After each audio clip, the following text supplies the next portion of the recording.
Unli brewed coffee, cozy couch with Netflix at free wifi, sangkaterbang service bay at mga mamaw na auto. Andito tayo ngayon sa Customer's Cradle. Entrance pa lang, may mag-a-assist na kaagad. Hindi mo na kailangan bumaba ng sasakyan. Para silang yung mga service advisor dito. Ayan sila, mga nakaradyo, tsaka may dalang tablet. Bawat papasok na sasakyan, sasabihin mo lang kung anong pakay mo. Tapos, i-guide ka na nila sa loob. Sobrang organized dito. Ang daming nagpapagawa pero na-accommodate nila agad lahat. May tamang pila bawat service bay. Tsaka ayan, may display. Kita mo agad pangilan ka. Saglit na antay nga lang. Tayo na agad next. Habang binabaklas yan, saktong usisa na rin tayo dito sa mga pangdiinan nila dito. Dito nga pala yung staging lanes. Kanila to. May dalawa silang branch. Isa dito sa Las Piñas, tapos yung isa doon sa Daang Hari. Malupit yan, mga batikang pangalan na sa drag race. Di naman tayo sumasali sa mga ganun, pero matagal na natin nakikita yan sa mga Honda groups. Check nyo na lang din FB nila. Doon ko lang din sila nakilala nung Civic Days pa. Mga pinagkukunan din ng pyesa nun. Sobrang dami nilang ginagawa dito, iba-iba. Eto parang binubuo din ata o for tuning siguro. Search mo sa YouTube, sir, staging lanes. Search mo sa YouTube. Panalos na nag-champions na Ah, talaga? Ayos ah. Drag race yan, sir. Pang drag. May nagtuturing dito, sir. Ayun, champion na naman daw pala. Congrats sa kanila. Eto, katatapos lang i-general overhaul.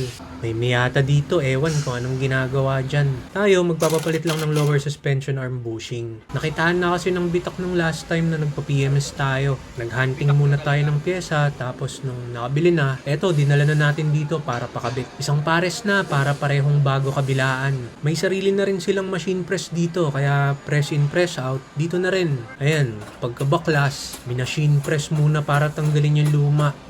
Benga. Eto, tignan natin yung tinanggal. Ayan, no? Bitak na talaga yung goma. Yung sa kabila, ganun din.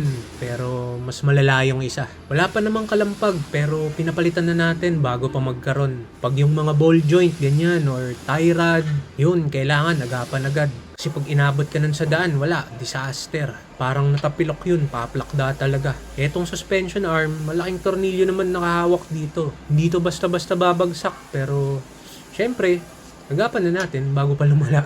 Pagkatanggal ng luma, ayan, press in na ni Kuya yung bagong bushing. Yeba. Tapos kabit na ulit. Talaga pong ginagrasahan pagkabit bago. Higpit naman, higpit yan sir. Para lang hindi magano yung bushing. Langit-ngit pa.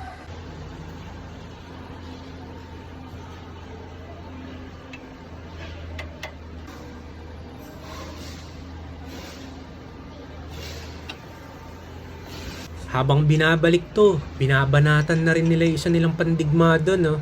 Grabe, no? Parang B20 o B18 ba yan? Ewan, custom built na rin siguro nila yan. Yung cam gears, parang candy, oh. Ayan, sinasalpak na rin nila. Parang Tamiya lang ata sa kanila magpalit-palit ng makina dito. Powerhouse talaga yung mga gawa nila. Ang daming lifter, may dedicated area, bawat gawa. Dito yung mga change oil, PMS, wheel balancing yan, under chassis. Dito sa kabilang side, yung mga electrical, mechanical repairs. Diyan naman yung alignment. 3 yung pang-align nila. Kaya kahit dumugin sila dito ng gawa, kayang-kaya nila i-accommodate lahat. Pati car wash, meron. Naka-lifter din. So, kahit underwash, kasama na. Ayan o, bagong paligo na Lexus, kumikislap. May accessory shop din sila dito. Mga premium car care products, tsaka kung ano-anong mga pang-upgrade. Habang naghihintay, tingin-tingin ka muna dyan. Dun sa likod, may mga bucket seats, mga intercoolers, mga di mo kailangan, pero pag nakita mo, biglang kailangan mo na. Mahina ka sa tukso, wag ka na lang pumasok dito. Tsaka yun pala, habang inaayos sa sakyan mo, kung ano man pinapagawa mo, may customer lunch din na pwede tambayan dito. Sobrang cozy, ang lamig ng aircon, wash area, malinis na CR at may bidet. Syempre, matic plus points lagi yan pag may bidet. Ang daming couch seats, hindi ka lang basta nakaupo, nakarelax ka talaga. May kids area para sa mga may kasamang chikitings. May Netflix, free wifi, may work desk area din. Dala ka laptop, dito ka na mag-work habang nagpapaayos, pwede. May pantry dito, tsaka may free coffee for all.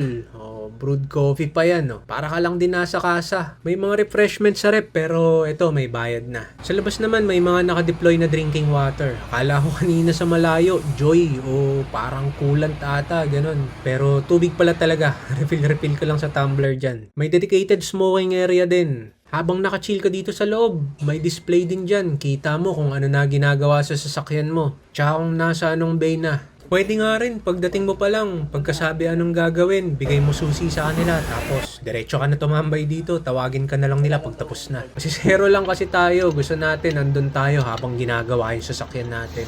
Nakakapagtanong-tanong kasi tayo pag ganun, para kahit paano, matuto rin tayo sa sarili nating sasakyan. Mababait mga tech dito, tsaka magagaling sila sa mga line of expertise nila. Pero nagtutulungan pa rin, gaya niya no, isang gulang lang tinatanggal nila, 4 sila dyan. Mas buhay lang talaga dito tumambay.